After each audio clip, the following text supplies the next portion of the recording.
Hello, and welcome back to 2006, right? No, this is 2005, Tucker. Oh no, what happened? Yeah, this is We're in the SummerSlam 2006. Verizon Center. Ric Flair's just turned face. Yeah, Those '05 vibes. big. Yeah, we're in the Ralph Wilson Stadium, which is what's the name now, Putty? You had that before? I think it's the Highmark Stadium Highmark. now. Yeah, Yeah. it's I where the mean, should we Bills talk play. about that a little bit? I mean, that's it's pretty big. This might be one of the biggest shows we've ever ran. Sure. Yeah, I mean you can see this number over here. This is I think yeah, this is what is expected for SummerSlam. And then the arena that we have here tonight, 75. yeah, it's a 75,000 seater. So you can see here. So essentially, we I don't know if we've said much of this in the recordings, but we've decided to change our venue structure for our product. And the way we're essentially doing it, and the kind of conclusion we've come to is that we're going to keep WrestleMania as an arena show in order to make it the most special and highest quality wrestling show of the year. And we both are in agreement that when you move up to stadium shows, you lose a little bit of quality because Yeah. of the fan interaction. But to compensate financially for that, we're going to turn SummerSlam into a full stadium show, and we're turning the Royal Rumble into a baseball stadium show. Yeah. All right. Yeah. Do you have anything else to add on that or the decisions we've made? No, I think I like it. I like doing the diversity for these different things. I think it's to keep WrestleMania loud. You know what I mean? Yeah. That's ultimately what it is. In SummerSlam, it's nice out, anyways. We can choose wherever the hell we want to go. It's the middle of August, so Right. Which is, and I think that was a big part of like my reasoning for SummerSlam being the show is especially with a few of the manias that were coming in this era, there was this sort of hot summer vibe to it. I'm thinking especially the ones in Florida, like 24 and then 27, 28. I think it was 28. yeah, 28 was Um, Florida. Orlando, right? And then Miami was 24, or maybe it was the other way around. Oh Um, yeah, Orlando was 24, Miami was 28. Gotcha. Yeah, I mean, anytime that we can open up the roof and we can kind of do it, at a time where it stays bright, and there's some charm to that wrestling show that it gets dark in an open top stadium, as the show goes on, Yeah, and yeah, there's something to that that's very, I think it has a very summery vibe to it. yeah. Should we just hop right into the show? We're gonna break down Sure. the storylines as we get to them, as they pop up. It's SummerSlam 2006. I will actually run through the card what we have here beforehand, just to give you a little bit of a heads up of what's coming. But we will break down the storylines in the show itself. So yeah, to start off, we've got Triple H versus Shane McMahon.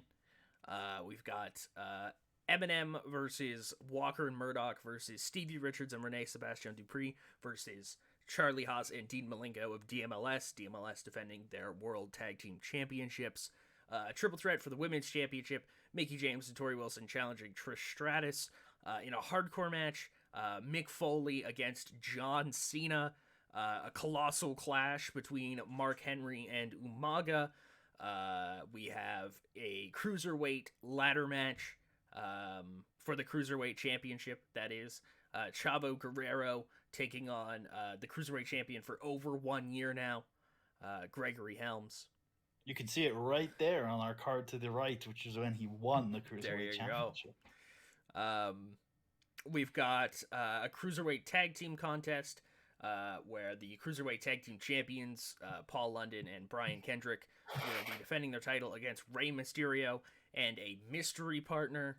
We got a big reveal coming tonight for you, and finally, kind of our three main events, if you will: the WWE Championship, Edge taking on champion Rob Van Dam; the World Heavyweight Championship, King of the Ring winner Booker T taking on World Heavyweight Champion Shelton Benjamin; and finally, Legend versus Legend Killer, the immortal Hulk Hogan versus Randy Orton. Let's let's get you down there to the arena. Yeah. Hell yeah. Jesus. Hey, if you had the confidence to sell it, it would have sold. You know what wouldn't sell though? Never mind. We're just gonna move past this angle. Oh man, my camera's freaking out. I don't usually take stuff from chat, but there's something very interesting I'm gonna bring up. Someone looked up the weather from this day. It was 76 to 78 degrees Fahrenheit, and there was no rain. Based. I Yeah. unfortunately had to turn off my camera because it's freaking out on me today, and I don't know what's wrong with it. I probably just have to buy a better quality camera. Um, I'm Well, actually gonna behind the take. scenes before the show, he was complaining. I was like, "You could just turn it off," and he's like, "No, it will work." Yeah, I'm also gonna turn off the little color patch here, so now you guys can see the full game. I apologize. I'll work on fixing that for next time. Before we continue with the show, we're going to run down the storylines of the important matches as the show goes on. But something we've been doing a little recently that I like, but I'm not sure I can think of anything, so I'll throw it over to you. Is there anything from the state of the TV over the last month that you'd like to set the scene a little bit? Is there anything that's been happening, going on as an overarching thing that you'd like to tell the folks about?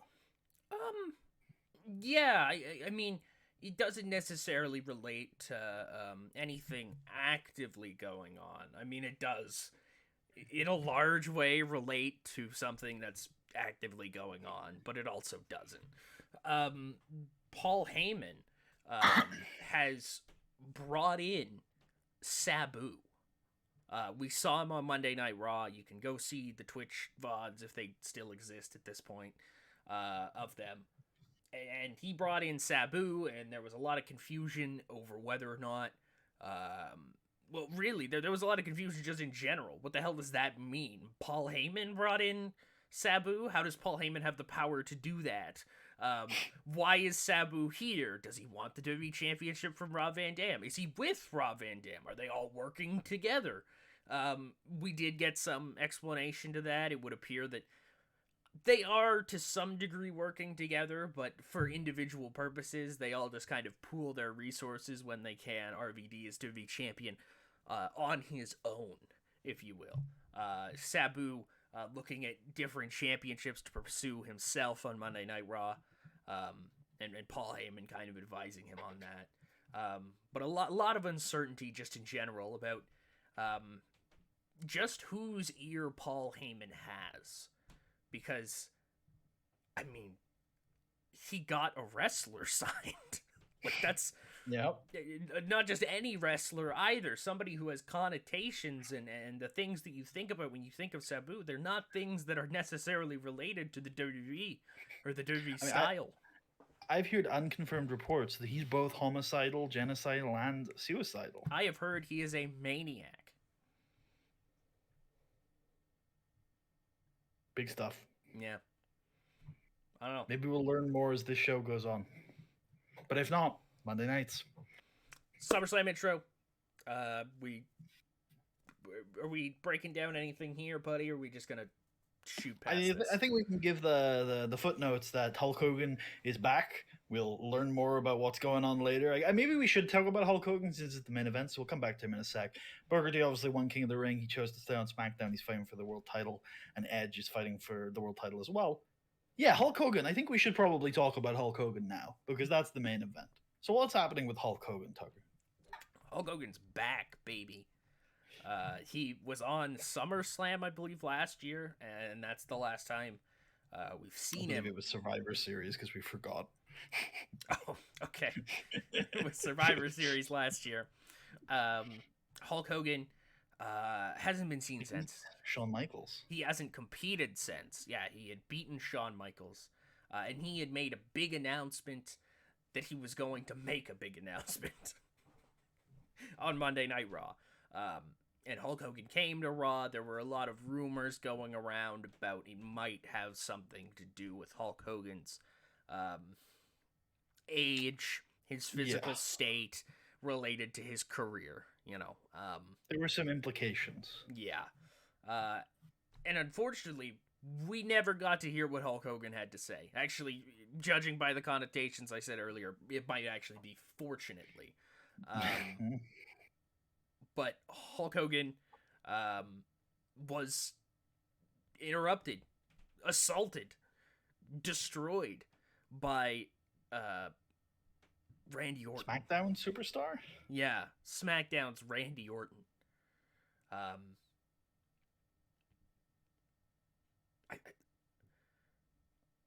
Is there much else to tell? Hulk Hogan demanded this match. Yeah, Hulk Hogan demanded the match. He wanted to take Randy Orton down, you know what I mean? Pull him back down from the clouds, if you will. Bring him back to reality. He's dealing with Hulk Hogan. It's not just any old legend, all right? That's the legend.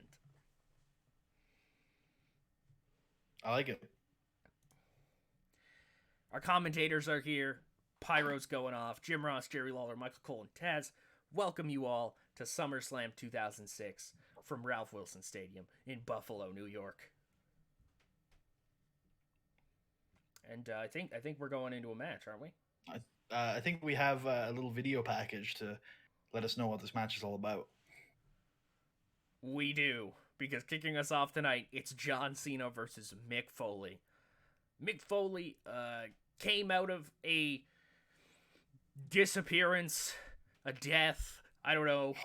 The last time we saw him was at WrestleMania as Mankind, when he and Edge went to absolute war. I don't think we thought we'd see Mick Foley again, let alone, just a couple months later. Mick Foley is truly ridiculously resilient. That's the point. Mick Foley came out, and when he did come out, it was to address John Cena. It was to call out John Cena. And we were all pretty confused, you know what I mean? Mick Foley's a good guy. John Cena's a good guy. What is the purpose of wanting to fight John Cena? You seem like you would be friends for the most part. And that much might be true, but it has nothing to do with personal relationships for Mick Foley.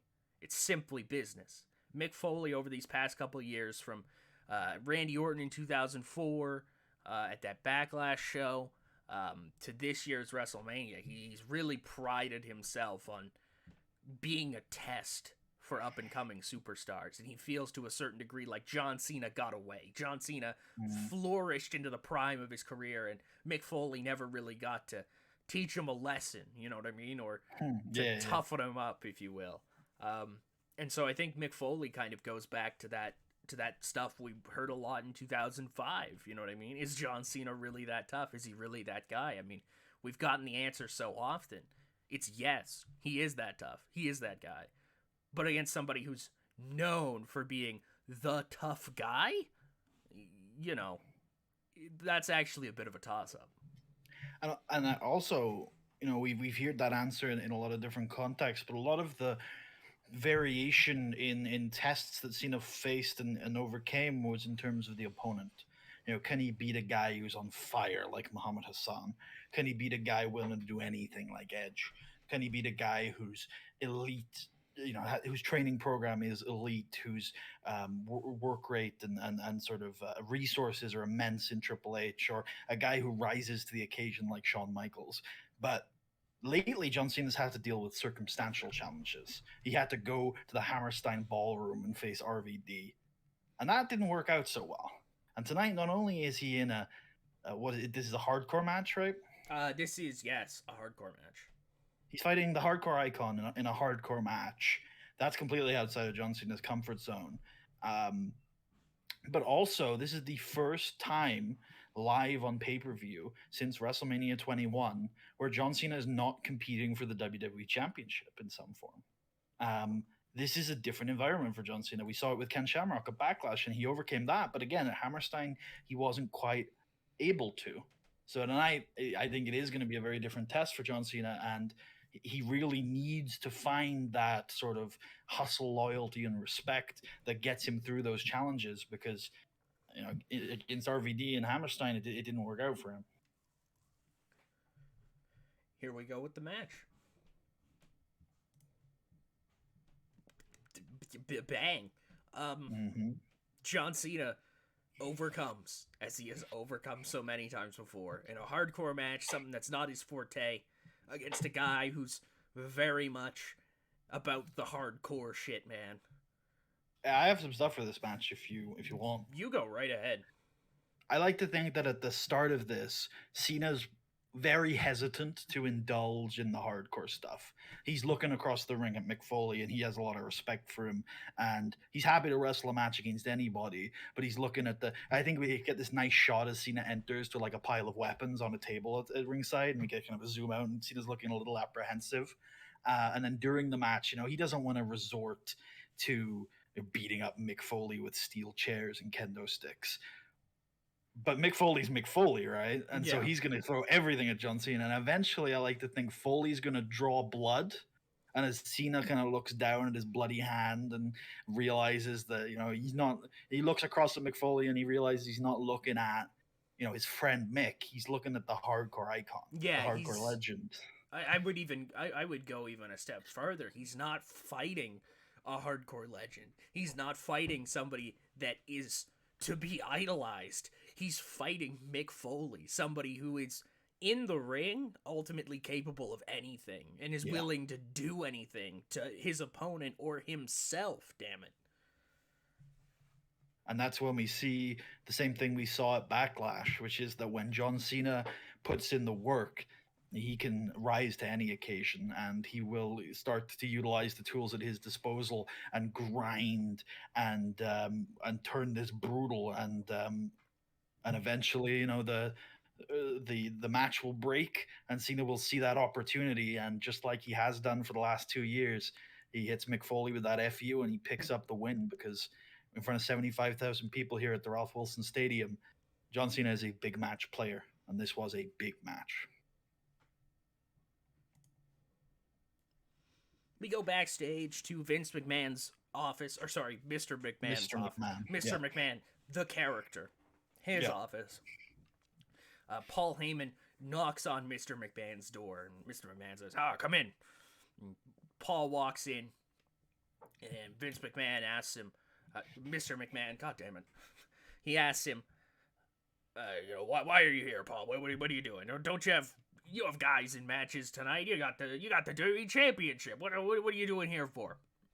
And Paul Heyman will explain that he's got an idea, and it's a weird idea, but he thinks it's just the type of idea that Mr. McMahon might be looking for. And he says, well, spit it out then. Don't tease me with it, damn it. Give it to me. Give it to me good. And Paul Heyman says, well, Vince, I was thinking about the main event.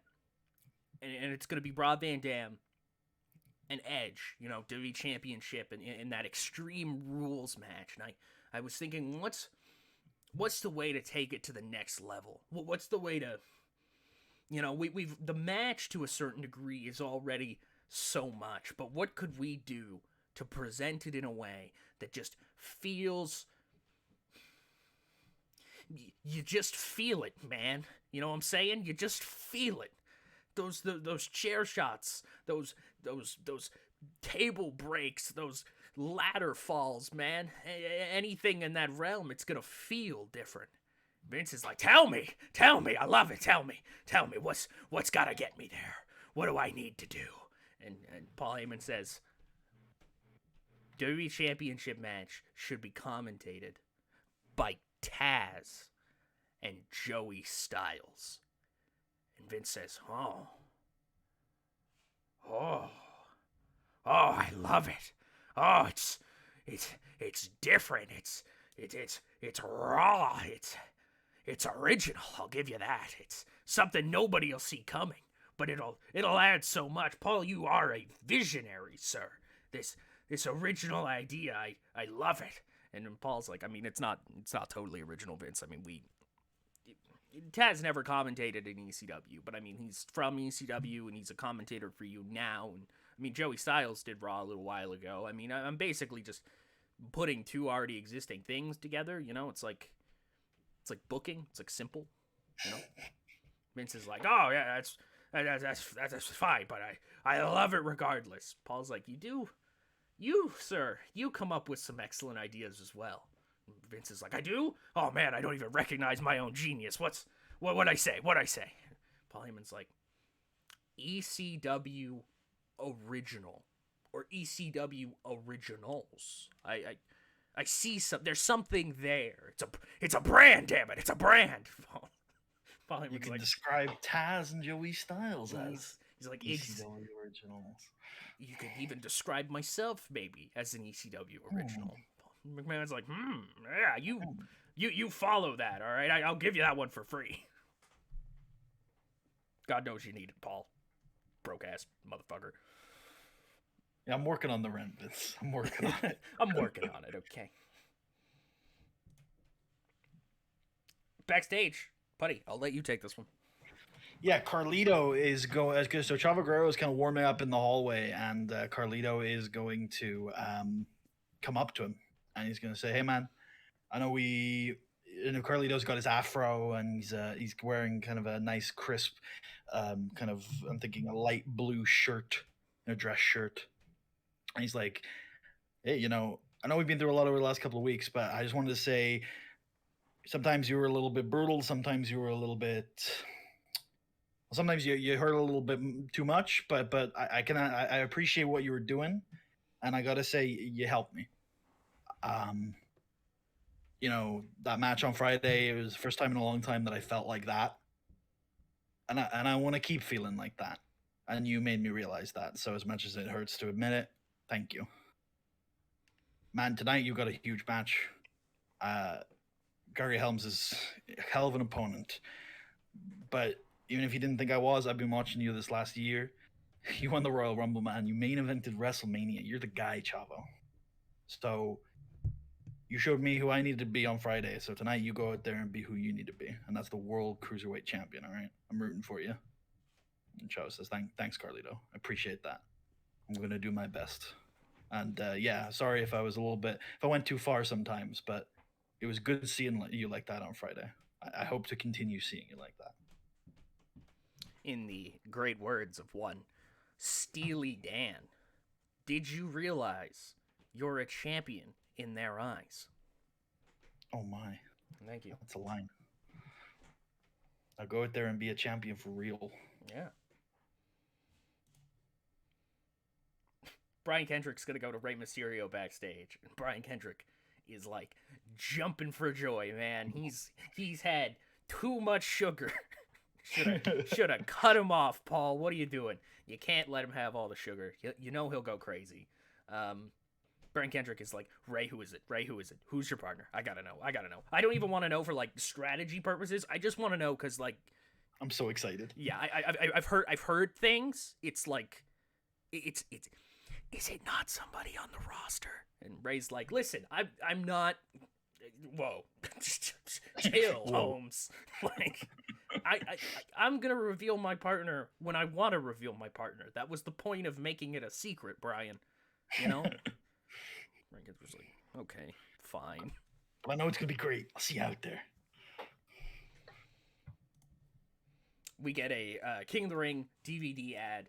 Features everything on the King of the Ring show, all the breakdown, all the analysis, some of the matches from the TVs, the untelevised matches. It's like a 3-disc collection. The untelevised two discs. Or actually, no, yeah, I like 3. We'll have 1 disc with the show.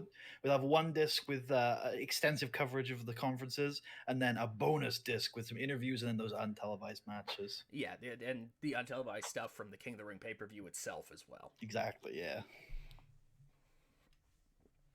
Perfect. Buy it. A match next? I think we do. Okay.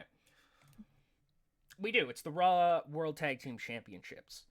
Which does really well. It actually does do very well. Well done, everybody. Yeah. Everybody here, pat yourselves on the back. Except you, Trevor Murdoch. Except for you, Trevor.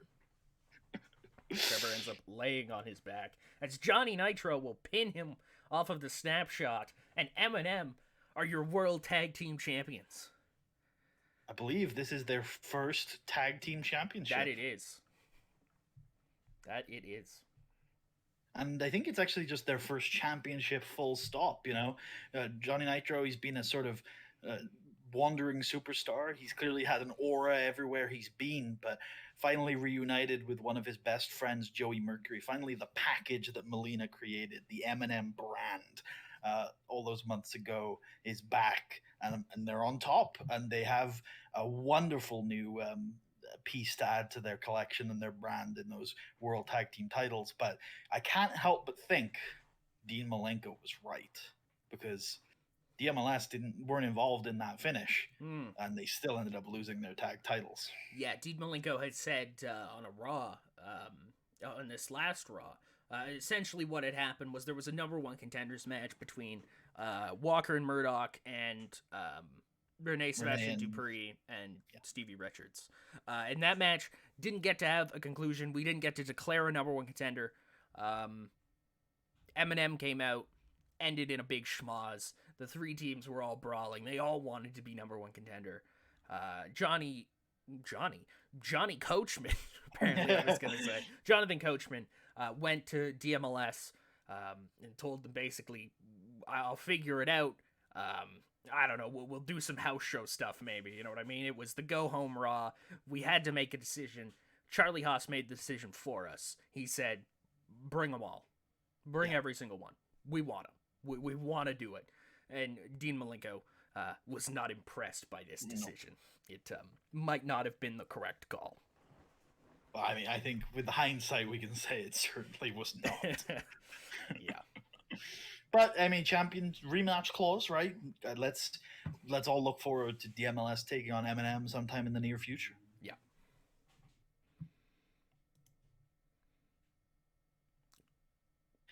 Chris Jericho this last couple weeks has had some so Chris Jericho, you know, we saw him. He didn't quite qualify out of the conference in the King of the Ring tournament. After that, he took a step back and realized that actually he needs to work a little bit on his brand. It's been a while since he was sort of the cruiserweight icon working with Torrie Wilson. He needs to focus on his marketable skills, and one of those was his worldwide famous highlight reel. And a couple of weeks ago, he brought it back. It was hugely anticipated, and RVD was the guest. That ended in a bit of tragedy involving Edge that we may or may not talk about later. And Chris Jericho wasn't very happy. Don't have to go into the details of what transpired between Jericho and RVD, but all of that is now sorted. And tomorrow, Chris Jericho is excited to announce that we're going to have the highlight reel with a real star and a real class act, Randy Orton. Perfect. Might be one of my favorite things I'm ever about to describe to you. We basically cut to break. We've gotten to commercials very clearly, and the first ad that plays is some sports. We've gone to commercials on pay-per-view. Yeah, it's some kind of sports ad. Who knows? You know what I mean? It's some guy like done like a beach or something like that, shooting hoops, and we don't quite see who it is. It's narrated by somebody, and essentially it says, if he didn't push through the pain, how would he become the greatest in the game? If he didn't always strive for greatness, would he be mentioned with lateness? As in, like, later in a list. If he wasn't the greatest of all time, would you still know how bright he shines? You would. With the new MVP necklace at WWE.com. You might not be able to be the MVP, but you can make other people think you might be the MVP.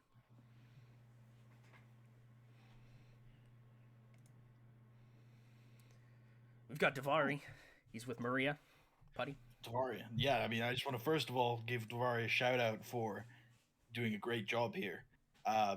Either way, in the actual segment, Maria Canales is interviewing Daivari, and she's going to ask, Daivari, you're here. We're all a little surprised after what happened this Monday. How are you going to approach managing your client, Umaga, in this upcoming match? Daivari would kind of give her a disgusted glance before taking the microphone and shoving her aside. His client is not Umaga.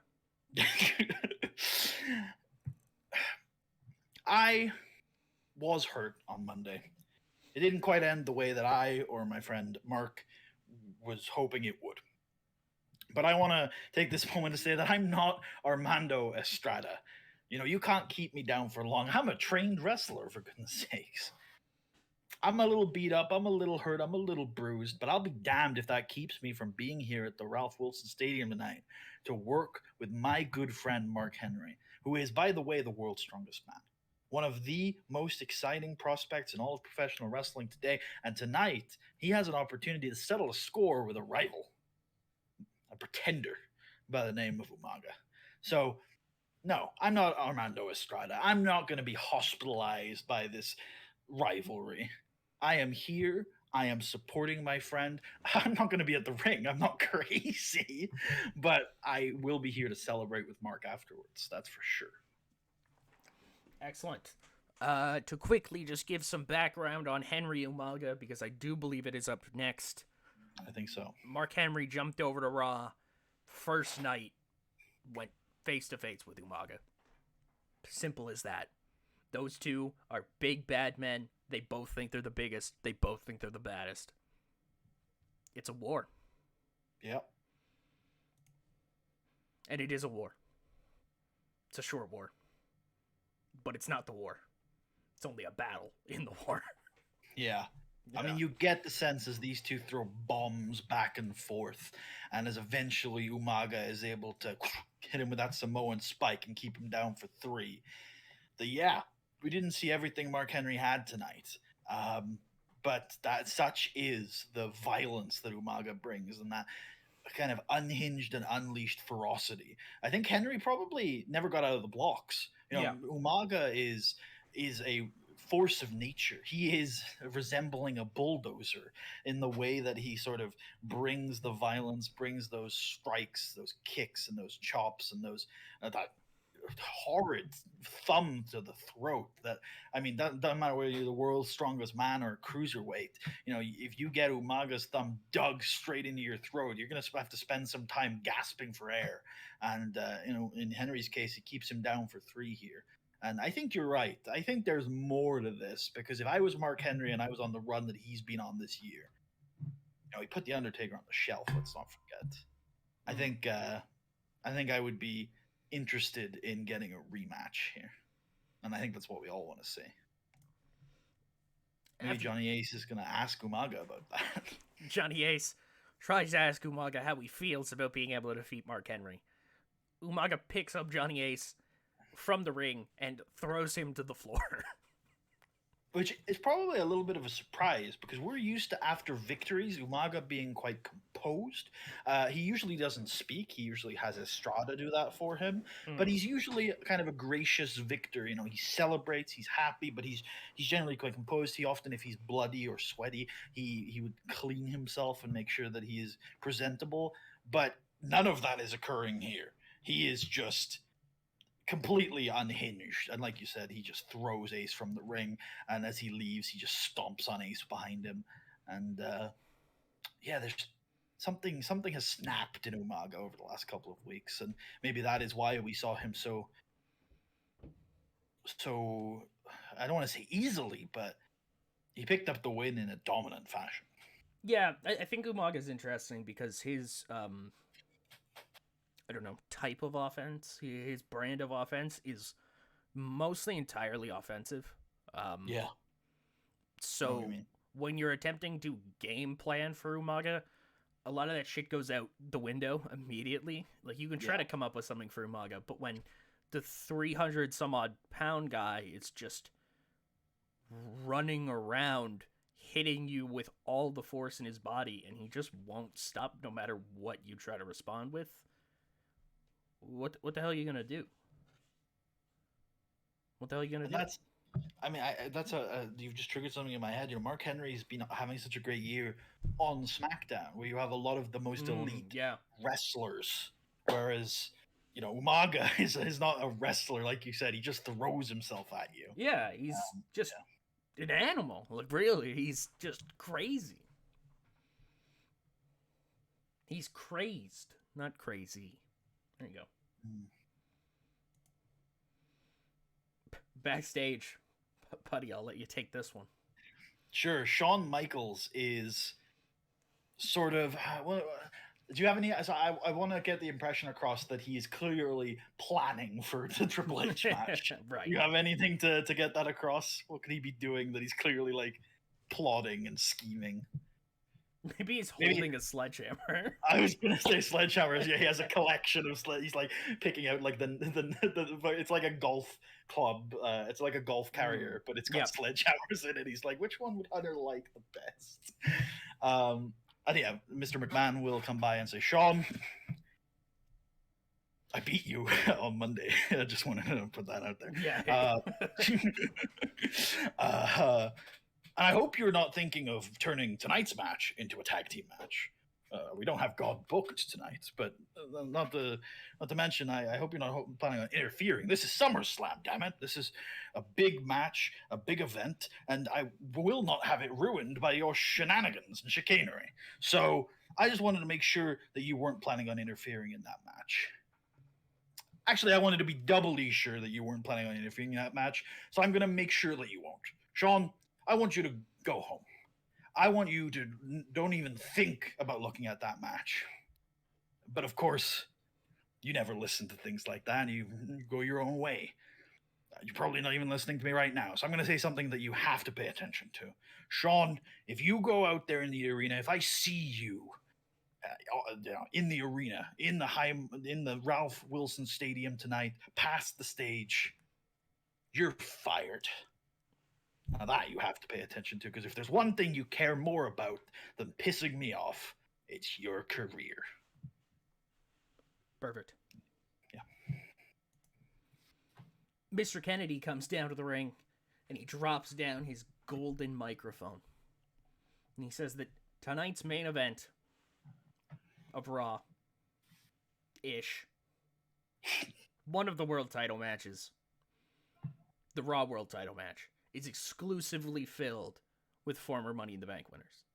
The two Money in the Bank winners, Rob Van Dam and Edge. He should be there with them.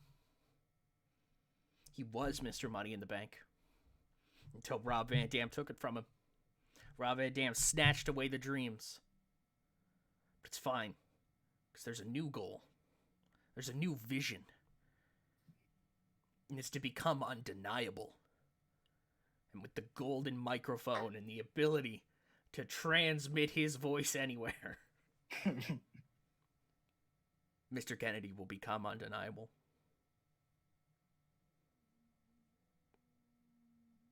Mr. Kennedy. ... Kennedy. Alrighty.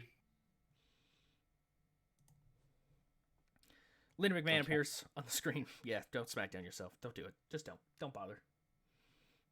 Please don't. Rey Mysterio reveals his partner. That's Jeff Hardy. That is Jeff Hardy. He hasn't been in the WWE for how long? 2002? 4 years.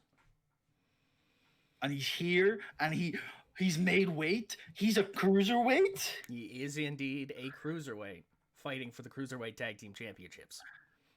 Against Brian Kendrick and Paul London, teaming with Rey Mysterio. And that's right now. Right now. Yeah. Let's do it. Hell yeah. Nice work, boys. Great wrestling, good heat. But London and Kendrick do it. New partner, be damned. It doesn't matter. Kendrick and London are still on top of the world Tower of London. Still Cruiserweight Tag Team Champions. I mean, Jesus. we're gonna talk a little bit about Gregory Helms later, but there's no doubt. I mean, the list of names that he's gone through in the singles division is incredible. I know we're only 2 defenses into these cruiserweight tag titles, but like London and Kendrick have just added Rey Mysterio and Jeff Hardy to the list. This could be these 2 guys, they're heading to the top. I don't know what this is. I think we've got new gimmicks for. Ah, yes. Yeah. Great. Excellent. Yeah, Lana and Kendrick retain. Moving on. After the match, everybody's kind of standing around, looking around, and they all shake hands. All good guys. All these guys are good. Yeah. Like them. This is the SmackDown home army. Oh, oh God! It's ruined. Moment ruined. On the Titantron, it's the Bashams. They hype up their upcoming WWE Tag Team Championship match. Goes down this Friday on Friday Night SmackDown. They're gonna take on the Road Warriors. They're gonna beat them. They're the real top dogs. They're the real tag team champions. I like the line you had in booking where, you know, they're like, oh, that's all well and good out there. That match was fun, but nobody really cares. You know, they're not. That's not as a legitimate division like the one that they run. Boys. Yeah. And I think that's already pre-booked in for SmackDown. Yes, it is. Yeah. We got our women's triple threat. This is really well. It did do very well. Tori Wilson, Trish Stratus fought at that show. Vengeance. Thank you, Vengeance. And they were set to have a rematch on an episode of Raw. Mickie James ruined it. Trish said simply, give them both another shot. She was going to have to probably fight them both again anyways. And maybe that's the wrong decision. We've seen a little bit of it already tonight. She loses her WWE Women's Championship. Tori Wilson pops the roll up out of nowhere and gets the job done. And new, yeah. Tori Wilson. I mean, look, I know there's been a very disconjointed journey to the top here, but let's respect the grind and the hustle. This is a woman who got her foot through the door as the assistant general manager on SmackDown, and then transitioned to running the cruiserweight division, to managing the best cruiserweight in the world. Switched over to Raw. She started managing a woman. Who knows if that was to get her foot in the door Tori in the women's division. The entire GM of SmackDown for a little while as well.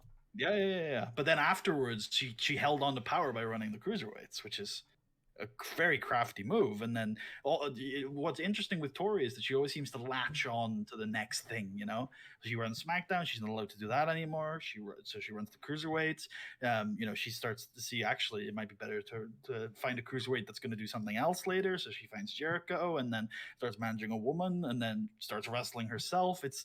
I know she's a babyface, and this is not quite the the story of a kind of conquering champion, but I do think you have to respect the hustle. Yeah, I would agree with that.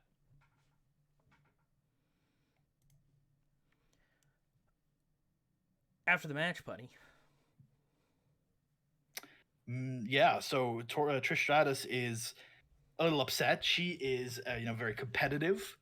And she is upset to have lost the world title, to have lost a match at all. She's looking a little bit frustrated. She's looking across at Tori. She's not really sure how to react. She's very much aware of her surroundings, and that she's very conflicted.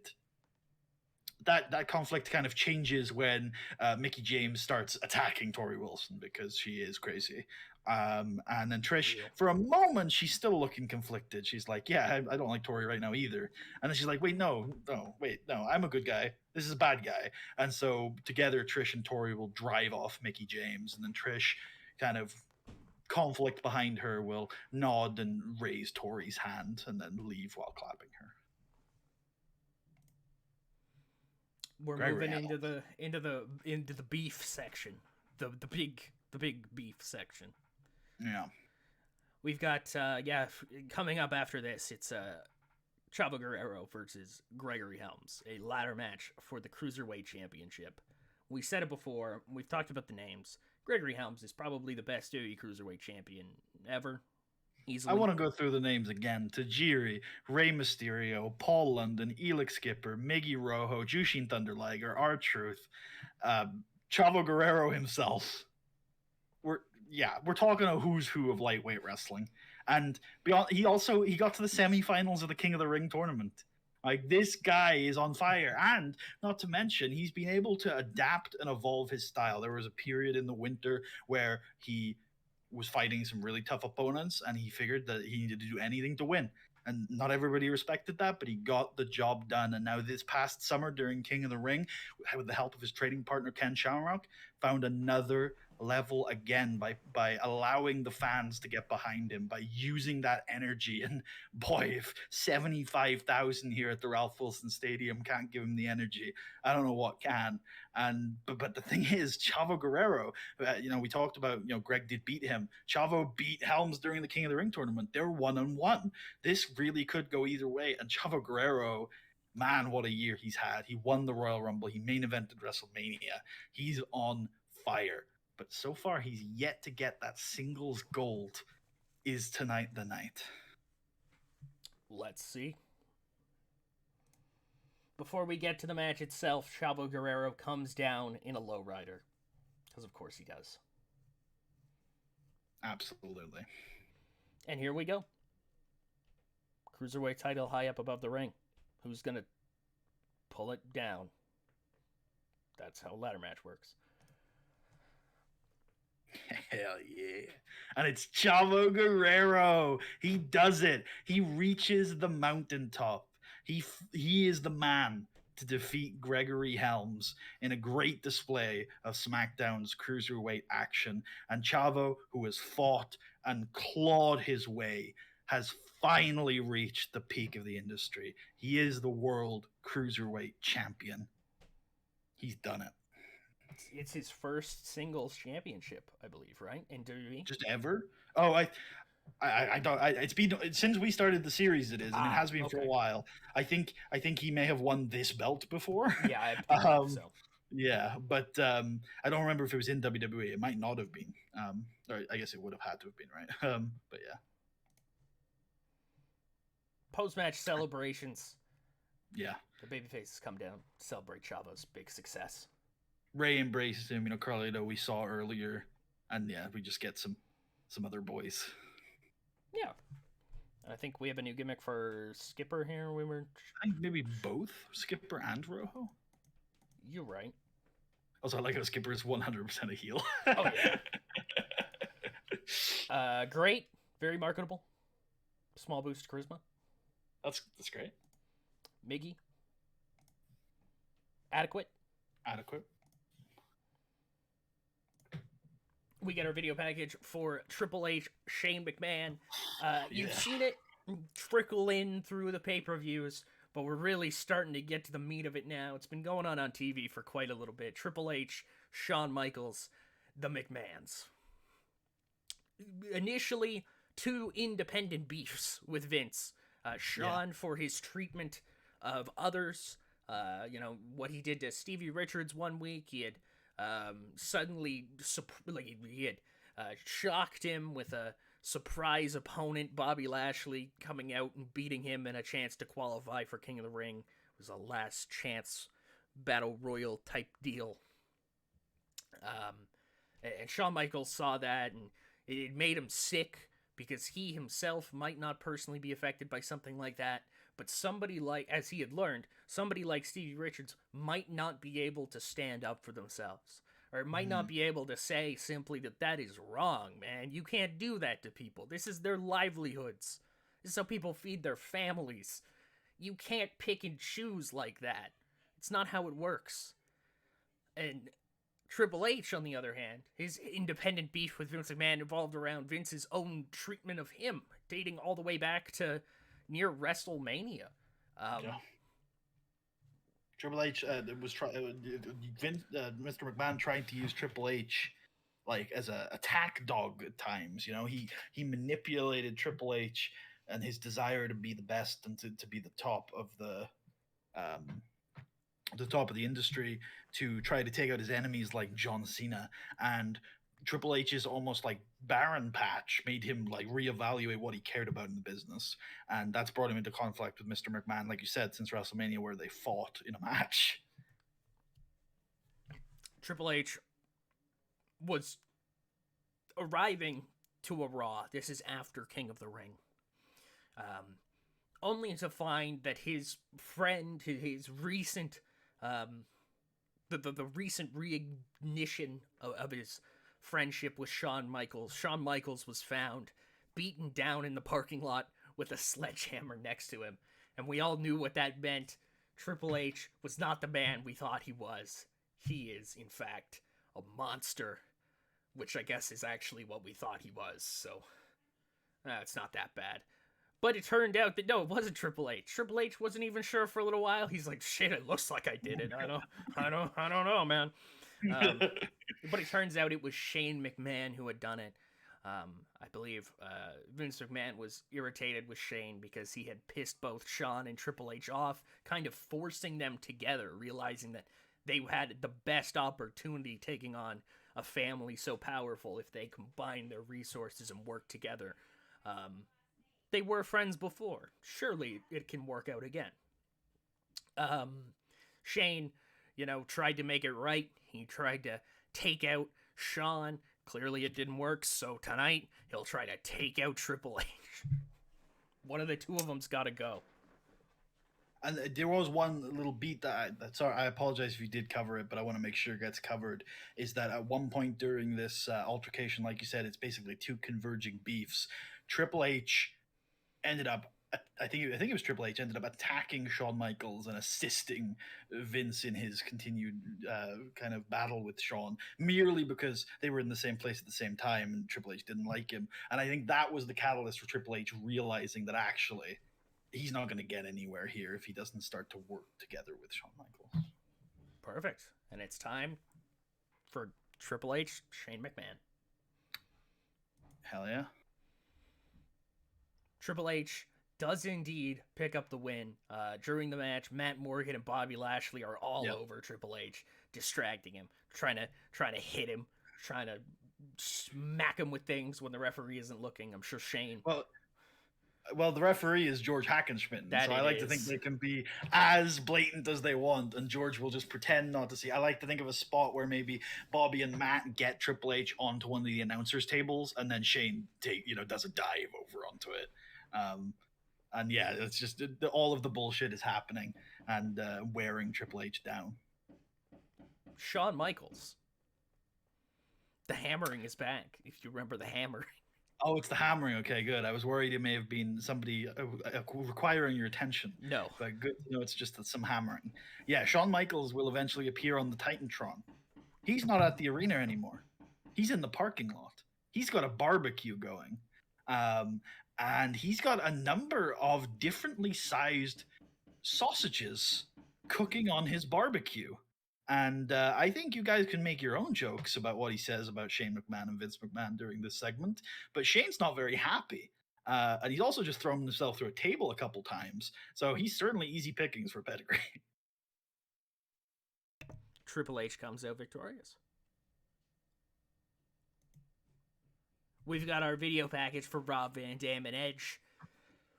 This is short, but it's a little bit longer than you might expect. Rob Van Dam had mentioned this on one of the Raws here.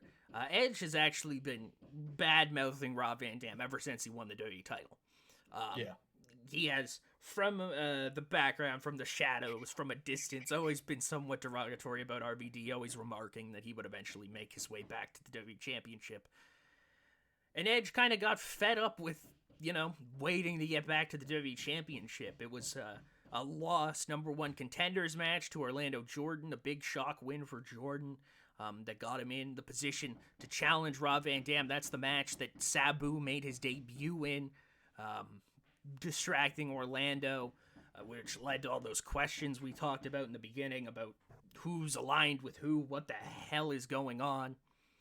Rob Van Dam got attacked by Edge while he was on the highlight reel, something that Chris Jericho, of course, blames Rob Van Dam for, but that's a separate issue. Edge laid out RVD, got him set up for the concerto, but didn't do it. Simply leaned down next to Rob Van Dam, told him he was tired of waiting. He sent him a message. Simple as that. I could do this whenever I wanted. Rob Van Dam came back the next week and said, prove it. You want to fight me? You've got it. Extreme Rules, though. my environment so I can get some revenge for you almost taking me out of competition for a little while. It's the WWE Championship. It's the highest prize in the game. Yeah. Can I ask maybe a question about this? Because Yeah. I'm curious. RVD is, I think, is a good-hearted person, right? Yeah. I think we all recognize Paul Heyman isn't necessarily. Yeah.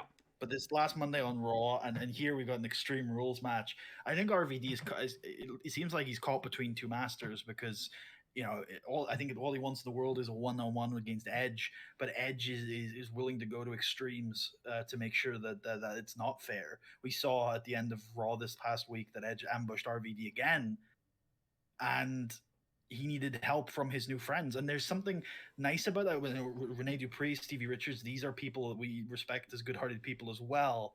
But when Paul Heyman's involved, how long until that becomes corrupted? Or do you think RVD can stay above that sort of thing? I think you're making some wild accusations about Mr. Heyman. Okay, sorry. Okay, I'll take it all back. I thought we were all friends here, but if only has the best interest of his clients. That's all. He just wants the best for every single one of them. That's all it is. Yeah. I mean, it's all been above board so far. Sabu has just wrestled, He's given us a new commentary team for this match. So he has, yeah. Joey Mercury and Taz shuffle out there. Joey Mercury? Yeah, it's Joey Mercury, bro. Nice work, boys. Nice work. Jesus Christ. Edge finds a way to do it. Oh, my. So this match, I'm sure Rob Van Dam wants to get a ton of different spots in here. There's this match happened, or some variation of this match happened in around this time. And I think we can. There was a match of Vengeance that wasn't hardcore. Yeah, I mean, I think you can probably take that, add some hardcore spots to it. It was pretty good. And I want to augment the ending. We're gonna get from One Night Stand 06, the spear through the table spot. RVD will have set it up earlier on in the night, or in the match, thinking maybe he could hit like a standing rolling thunder or something like that, push Edge through the table with his body. Are we getting Edge putting on a motorbike helmet before he does it? No. And then taking it off afterwards? No. It's a big reveal. It's like, Edge, we know you wrestled the match, brother. Here, I'm interested. Do you think this was a mistake from RVD making Extreme Rules? Because RVD is a great pro wrestler. He has proven time and time again this year that he's one of the best in the biz. Edge is a sick son of a bitch.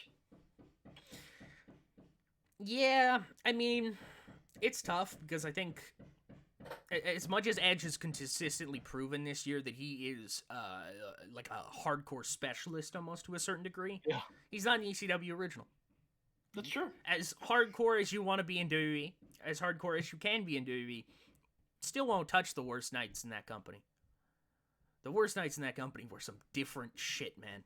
Rob Van Dam has been through it before. I think he just got beat. Question. Do you think he may have been confused by Rob Van Dam and Paul Heyman being on different sides of the face-heel divide? I'm pretty sure Lito was just screaming about it the whole time. He was like, bad guy! Good guy! Bad man! Bad man! Bad man! Good man! Oh, there's something else I want to say. I forgot about it, though. Okay, well, whatever. Yeah. No. Oh, that's right. We have 3 world champions in the WWE now. We do. 3 separate world champions. Yeah. Of course, being WWE champion Edge, World Heavyweight champion currently Shelton Benjamin, and ECW champion Rob Van Dam. 4 actually, and World Cruiserweight champion. No, sure, and Shelton. World Women's champion. World Tag Team champions. Oh no! Yeah. What have we done? 3 men's heavyweight world champions. All right, Puddy, I'll let you take this one for Benjamin Booker. Shelton Benjamin is the greatest world champion of all time. I've been pussyfooting around it now for a couple of weeks, but I'm just going to come out and say it. This belt is a marker of excellence, and it is currently on the greatest wrestler in the world. First of all, let's talk about Shelton individually. He started this year in a deeply personal feud with a great wrestler called Kurt Angle, at the end of which Kurt Angle retired because he couldn't beat Shelton Benjamin. That's how good Shelton Benjamin was before he became world champion. Then he beat Randy Orton, Batista, and Mark Henry before having a decent showing in the King of the Ring. This guy is on another level. And last time we saw him on pay per view, it was against Randy Orton, where we saw that if need be, Shelton can bring himself to another level. He is an excellent grappler, a great technician, and he has the heart of a champion. He is one of the best of all time. Not to mention, that belt, like I said, is a marker of excellence. Last year, Batista had one of the best runs in the business. It was ended by Shelton Benjamin. Then the title was won by Eddie Guerrero, which was then won by Batista again before it moved on to Randy Orton, who at the time we thought might have been the greatest world champion of all time because he beat a cacophony of names. He beat Chavo Guerrero at WrestleMania in a match that I really thought Chavo was going to win. He was on the run of a lifetime. And then Shelton beat Randy Orton. This guy is on top of the world. He's young, he's in his prime. Booker T's had a different path to this match. I think you should explain Booker T's path to this match. Yeah, Booker T has had a lot of ups and downs in the past. What is it now? 4 years in this company? 5 years? Since coming over from WCW, he's never held a world title. Something that he had done 5 times in WCW. He, for the longest time, found himself overmatched by pretty much everybody. He came in an era of absolute killers. We're talking, the Steve Austins, the Rocks, the prime Triple H's. You know what I mean? Do you mean to say Triple H is not in his prime anymore? I think you can take that however you want to take that. Oh, very well. But Booker T has slowly built himself up from kind of just another guy to one of the best performers we have, undoubtedly. That King of the Ring tournament was a big part of it. The King of the Ring tournament that he has just won. He is the active King of the Ring. That's how we got this title shot. Mm-hmm. And it was all about Booker refocusing himself and taking himself seriously.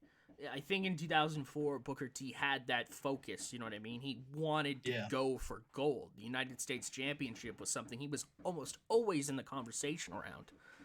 05, that got away from him. Honestly, I think it did. I think he ended up handling a lot more personal business or supernatural business or whatever type of business you can involve yourself in wrestling.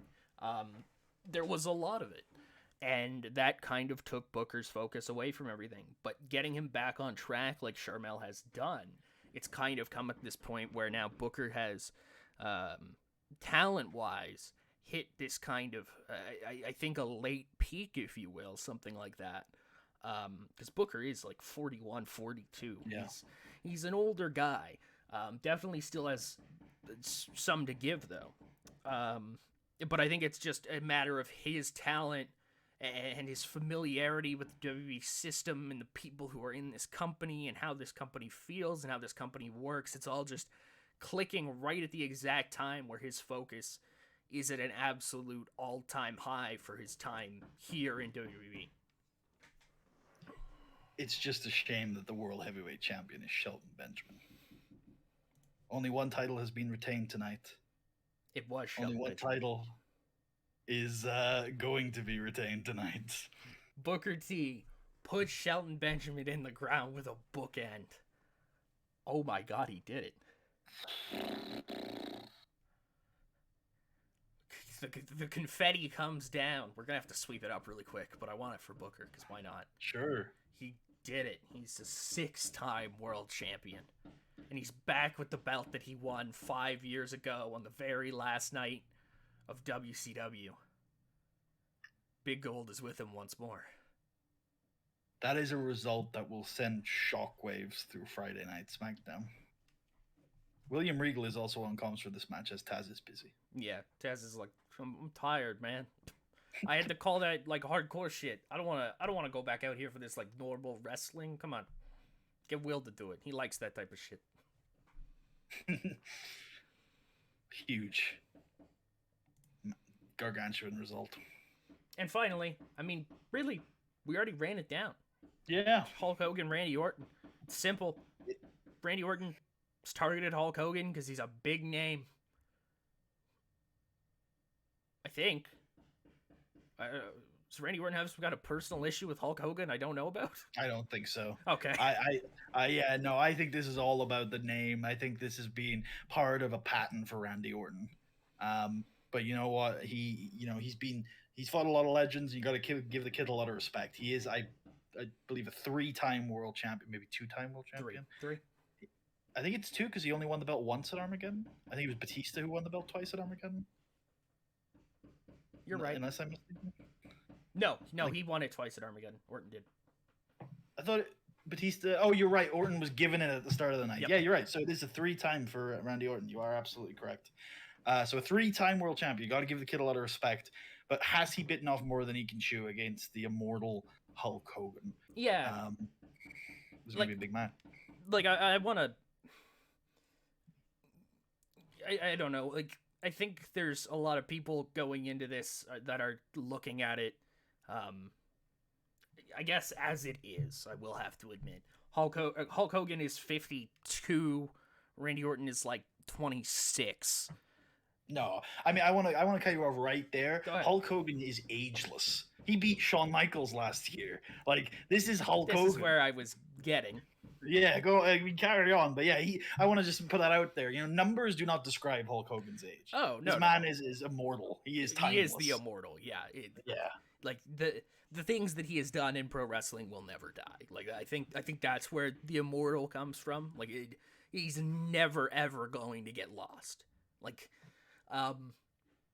but I think something that people are not focusing on is because it's very easy to look at wrestling as a young man's game because it's a lot of athleticism, it's a lot of pain tolerance, it's constant as well, you know what I mean? So if your body is breaking down, you're not going to be able to work at your absolute best consistently, and that's just no way to be a pro wrestler.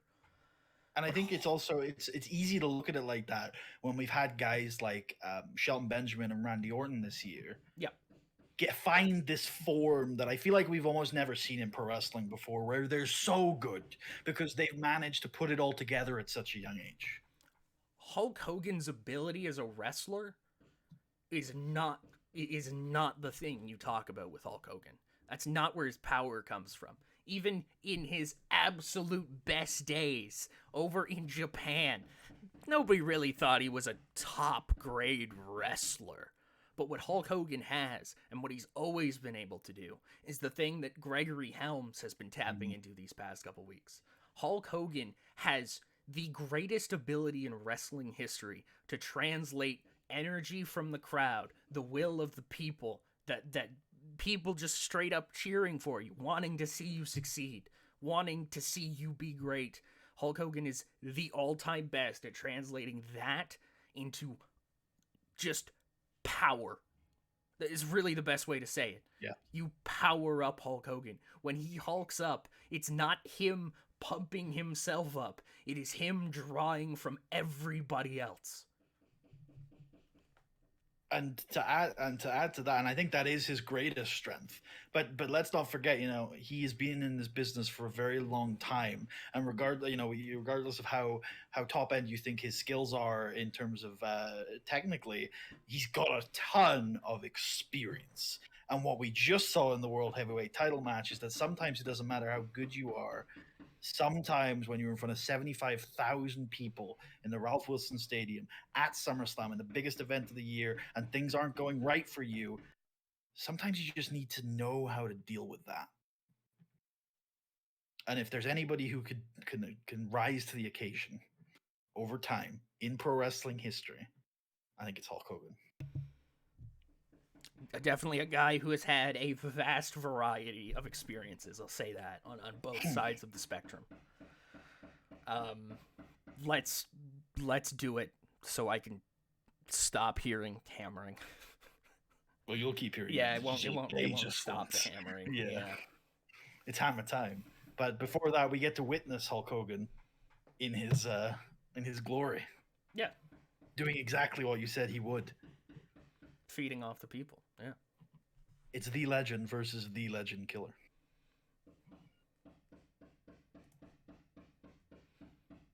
And Randy Orton pulls it out. He's the greatest.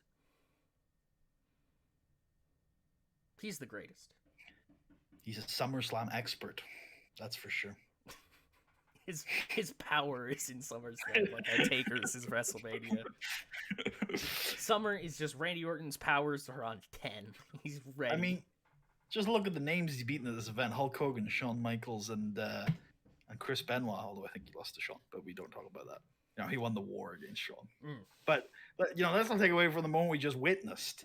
Hulk Hogan, Randy Orton just beat Hulk Hogan, and like you said, Hogan firing himself up, bringing everything he has at Randy Orton. And Randy Orton was probably in tough situations. He's had to, you know, he probably got himself behind a lot in this match. I imagine when Orton hits that RKO, it's from the ground as Hogan's coming off the ropes to hit that leg drop on him. Because that is what Randy Orton has better than anybody else in the business, is that ability to win a match from nothing. And when you add that to a guy who doesn't need it all the time, who can beat you, you know, normally, you can beat you traditionally, who looks like he does, who wrestles like he does, he is a prototype pro wrestler who also has an instant win maneuver. I bet you Randy Orton. Oh, go ahead. No, go on. I bet you Randy Orton's dad, like 21 years ago, back in 1985 at the first WrestleMania. I bet you he wishes he had the RKO. That's it. That's all I gotta say. I think that's a perfect summation. You don't see this, so this is not real. No, this is dark. Yeah, Hulk Hogan says goodbye. Yeah, goodbye, brothers. There it is. We're literally gonna get a warning from the pay-per-view. I was thinking the same thing. So great. So great. Fuck 'em. Who are we talking to? Oh, okay. So Helms and Chavo killed it. I don't know if we want to talk to both of them, but they absolutely killed it. Yeah, I think we should. Fuck it. Let's talk to both. We could welcome Jeff. We could congratulate Orton on his big moment. Booker had a big moment. We should tell Hulk Hogan to get the fuck out. Repeatedly insulted. Okay, I'm down. All right, yeah, fuck it. He writes FOX in the air, and then we'll get rid of him. Yeah, yeah, I love it. I love it. You know what? No, let's tell him he could do better. Okay. I just like the passive aggressiveness of "we forced you to retire." He could have gone out a little better, though. I'll be honest. Yeah, that one was kind of shitty. They had good chemistry. Maybe I don't know what went wrong with the match, but it was still pretty good. It was a good moment. I mean, honestly, it's fucking Hulk Hogan. You know, it's 52 years old. It's usually not the way I talk on the videos, but you know, yeah, true. Yeah, it's not too bad. Seemed pleased. Was furious. Hogan's pissed. Yeah, and let's see our credits, shall we? That we shall. They're up on screen right now. Thank you so much. And yeah, if you want to get involved, the Patreon link is in the description. Perfect. Puddy, you got anything else to say to these fine people? When I start thinking about these ideas for this series, I often do it in like little bursts, and some of the ideas I had at the start of this year in real life were mainly for the Mania to SummerSlam stuff. I think I give this speech a couple times a year, but it's always worth saying we're back into. I think we're entering a different era now of the series. So I'm excited for it. I think a lot of it, more so than it has been before, has been like the main event ideas are coming from Tucker. So I think that's going to be really exciting. And yeah, it's just gonna be. I think we are entering another like mini season of the series here, and You know, we so many titles changed hands tonight. So many eras ended and began. So I'm looking forward to seeing it play out. Sounds good to me. Next time we see you, it will be for a Raw pay per view, right? Unforgiven in the Air Canada Centre. Unforgiven in the ACC. I'll see you there. I don't live very far away. Don't come to my house, though. Just don't. Yeah. Don't bring a hammer. Yeah. Or I guess do bring a hammer, because then it would get done quicker. I don't know.